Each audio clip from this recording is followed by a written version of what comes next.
I was addicted to Kratom for 3 years, and this is how I quit. In the last video in this series, I talked about how I found Kratom and my addiction story.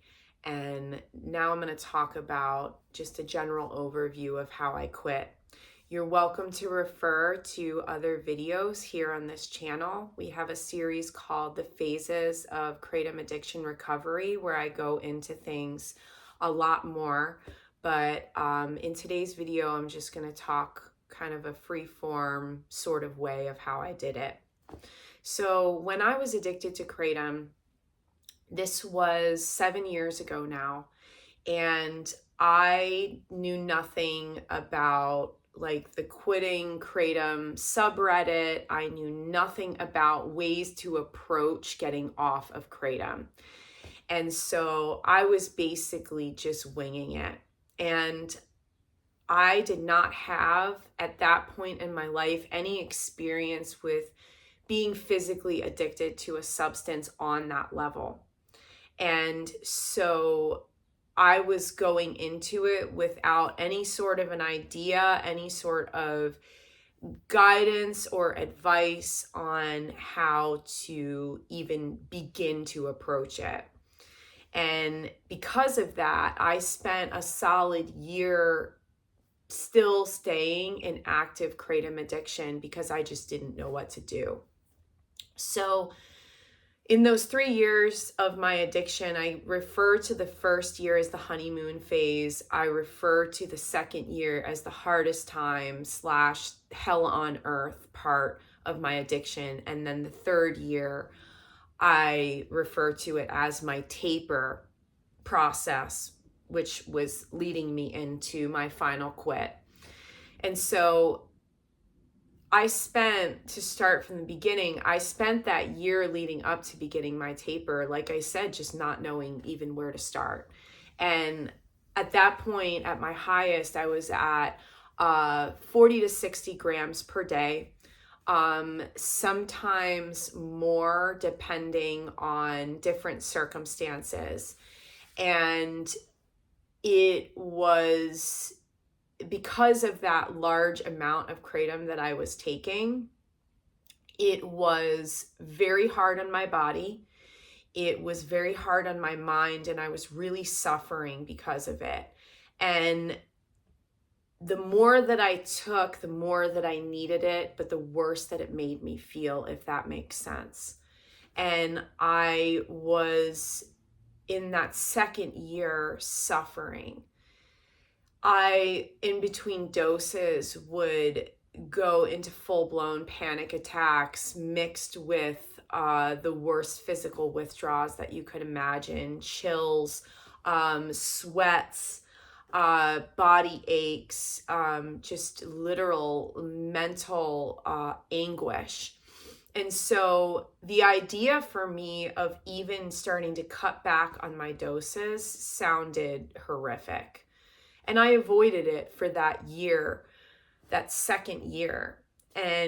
But I knew towards the end of that second year that I couldn't continue to live in that hell anymore. And I heard this awesome quote at one point, and I really love bringing it up in relationship to this, that when the fear of change outweighs the when the pain of what it takes to change outweighs the pain that it takes to stay the same. Sorry, I messed that up a little bit.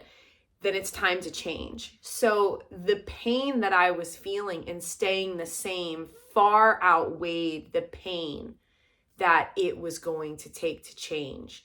And I didn't hear that quote at that time, but that really like sums it up, where I knew that if I stayed in that place for however many more years, that was going to hurt me more than it was to wean myself off of this stuff and then to make the final jump and quit. And I didn't know at that point either, who I was going to be on the other side of it. I didn't know if I had caused permanent damage to my body. At that point, I was probably 90 pounds.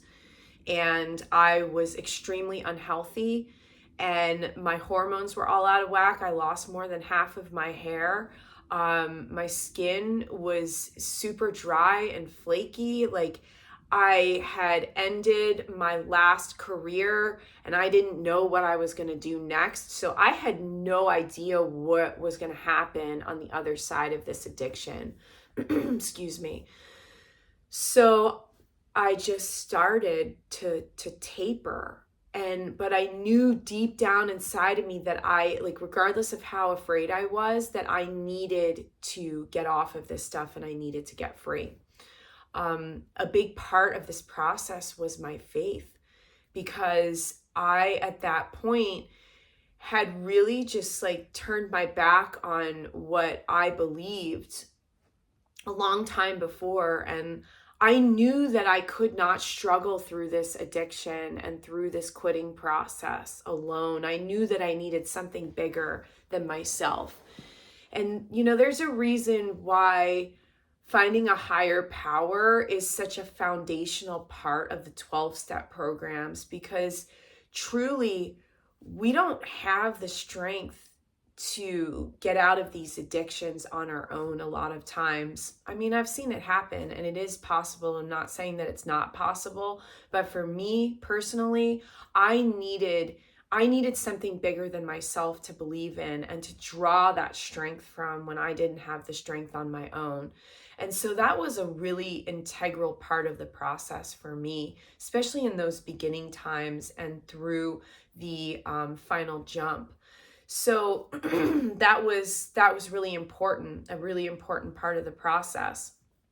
And the tapering process that I did is not for the faint of heart, and I wouldn't recommend it. If you want to try it, awesome. But now that I look back on it, because I really had no guidance, I didn't have a taper guide, I didn't have anything like that. So I was just like doing it the only way that I knew how. And for me, I knew that being at that large amount of kratom per day and those large doses were going to make it so that if I was going to just shave off a little bit of my doses, that I was going to be on kratom for another however many years. And I didn't want that. I wanted to, in the beginning of this tapering process, to get my doses down to a manageable place where I could then, have them be the smaller amounts. Because I was taking, like I was saying in the video before, like 10 to 15 gram doses at a time. So I did a huge initial first cut, which was I cut my doses literally in half. And so I went from that 40 to 60 grams per day. And I realized on the video that I just made that I said more for my grams per day. Forgive me if my numbers get a little wonky, because it has been, 4 years at this point. So I apologize if my numbers are wonky. If you want the specifics, like I said, refer to the videos that on this channel that specifically go into that. So I cut down to the halfway mark, and I do remember this specifically, I was taking 4 7-gram doses per day. So I went from maybe it was 60 to 80 grams per day. I said 40 to 60 to start with, but I know for sure right this very moment that I was taking 4 7-gram doses after my first initial cut, and my first initial cut brought me down to the halfway mark. So it was 60 to 80. My bad if I said the numbers wrong. So I went down to that halfway mark, and I'm going to be straight up with you. It was not easy to do that first initial cut, because I went down to half, and I spent a solid couple weeks dealing with really gnarly withdrawals. I wasn't sleeping. I was sweating. I was shaking. I was sick, but my body regulated. And one of the silver linings to the dark cloud of tapering for me was that because I was making myself sick, literally taking all that kratom in those large amounts, I really started to feel a relief when I got through the initial withdrawals of that first cut where I went down to half my amount. And I started to feel better. And also with kratom, like we talked about, kratom is more sedative and depressant in nature, the larger the amount that you take. So the smaller the amount, the more uplifting that it is. So as I cut down to those smaller amounts, I realized like, oh wow, like I was basically just making myself sick taking those larger amounts. And so I really started to see the benefits of kratom again. Not that I wanted to stay on it and trust and believe. I kind of toyed with the idea in my mind of like, oh, well, if it's working at this amount, maybe I should stay on it. But thank God I came to my senses and I knew that wasn't a good idea.